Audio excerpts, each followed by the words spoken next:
Hello students, आपका अपने YouTube परिवार इंग्लिश गुरु में स्वागत है। और मैं आज आपके सामने बहुत ही इंपॉर्टेंट टॉपिक को क्लियर करने जा रहा हूं कि पैसिव वॉइस के ट्रांसलेशन को हम लोग कैसे पकड़ेंगे कि इसको हम पैसिव में बनाएंगे। ज़्यादातर स्टूडेंट फंस जाते हैं, तो मैं इसका एक बहुत ही साधारण टिक आपको देने जा रहा हूं। आज के बाद आपकी ये समस्या समाप्त हो जाएगी। तो चलिए बिना समय गवाए हुए इस वीडियो पे आते हैं। देखिए, पहला क्वेश्चन, उसे मेरे द्वारा बुलाया जाता है। उसे मेरे द्वारा बुलाया जाता है। देखिए, मेरे द्वारा है, इससे हम पकड़ लेंगे कि पैसिव में है। और देखिए, मुझे नहीं बुलाया जा रहा है। एक तो कंडीशन ये होगा कि द्वारा से आप पकड़ लेंगे कि उसे मेरे द्वारा बुलाया जा रहा है, बुलाया जाता है, यानी कि ये इसको पैसिव बना दिया है ना। मुझे नहीं बुलाया जा रहा है। अब यहां देखिए, मुझे नहीं बुलाया जा, इसमें तो द्वारा कहने लगा हुआ है। तो क्या करेंगे, कैसे पकड़ेंगे कि ये पैसिव में है कि एक्टिव में है। तो मुझे नहीं बुलाया जा रहा है। अब देखिए कि बुलाने की क्रिया कौन कर रहा है। मुझे नहीं बुलाया जा रहा है, बुलाने का काम कौन कर रहा है। देखिए, पता चल रहा है? नहीं पता चल रहा है। बुलाने का काम कौन कर रहा है? इसे तो बुलाया जा रहा है। तो बुलाने कौन बुला रहा है, इसका पता तब नहीं चले जब काम कौन करे, यानी करता ही पता न चले, तो प्रश्न पैसिव में होगा।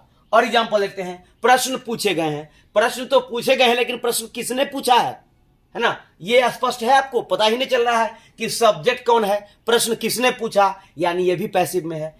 तीसरे क्वेश्चन पे आते हैं। क्या राम को तुम्हारे द्वारा पढ़ाया गया। अब देखिए, तुम्हारे द्वारा इजी गोइंग आप पकड़ सकते हैं कि ये पैसिव वॉइस में है। ठीक, देखिए, तुम्हारे द्वारा, मेरे द्वारा, इससे मैंने पकड़ लिया। लेकिन जब प्रश्न में द्वारा न लगा हो तो क्या चीज से पकड़ेंगे कि प्रश्न का सब्जेक्ट आपको पता न चले। जैसे और एग्जांपल 2-3 देख लेते हैं। छात्रों को अंग्रेजी पढ़ाई जा रही थी। अंग्रेजी तो पढ़ाई जा रही थी, छात्र अंग्रेजी पढ़ रहे थे, लेकिन कौन पढ़ा रहे थे छात्रों को अंग्रेजी, ये स्पष्ट नहीं है। सो इसको हम किस में बांधेंगे, ये मेरा पैसिव में जाएगा। ठीक, उसी तरह उसे क्यों नहीं बुलाया जाएगा। अब बुलाने का क्रिया कौन कर रहा है, देख रहे हैं, पता चल रहा है? नहीं पता चला है, यानी कि ये पैसिव में, पैसिव का आपका क्वेश्चन है। कितने प्रश्न हल किए जाने वाले हैं। प्रश्न तो हल किया जा रहा है, लेकिन प्रश्न हल कौन करेगा, ये पता चल रहा है? नहीं चल रहा, यानी कि किसमें है, ये पैसिव में है। तुम्हें मेरे द्वारा बुलाया जाना चाहिए था। देखिए, मेरे द्वारा, यानी ये पैसिव में, तो आप इजी गोइंग पकड़ लिए। अब उसे मेरे द्वारा बुलाया जाता है, तो क्या बनाएंगे, he is called by me. He is called by me, present indefinite. मुझे नहीं बुलाया जा रहा है, तो I am not being called.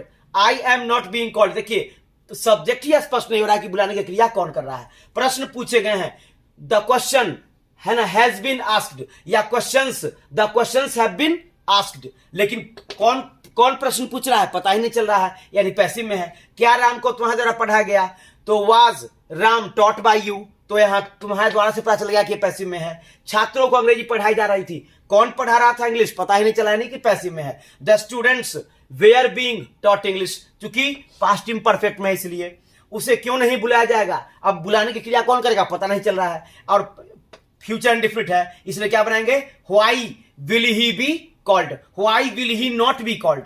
Negative है, इसलिए why will he not be called. कितने प्रश्न हल किए जाने वाले हैं, प्रश्न हल तो किए जाएंगे, कौन करेगा पता ही नहीं चल रहा है, इसलिए क्या बनाएंगे, how many questions are to be solved. How many questions are to be solved. तुम्हें मेरे द्वारा बुलाया जाना चाहिए था, तो you should have been called by me. ये तो इससे स्पष्ट हो गया। तो स्टूडेंट्स, मेरी पूरी आशा है कि आप पैसिव वॉइस के ट्रांसलेशन को आसानी पूर्वक समझ गए होंगे। अगर समझने में कोई समस्या आई होगी तो कमेंट बॉक्स में आप जरूर लिखें। आज के लिए इतना ही।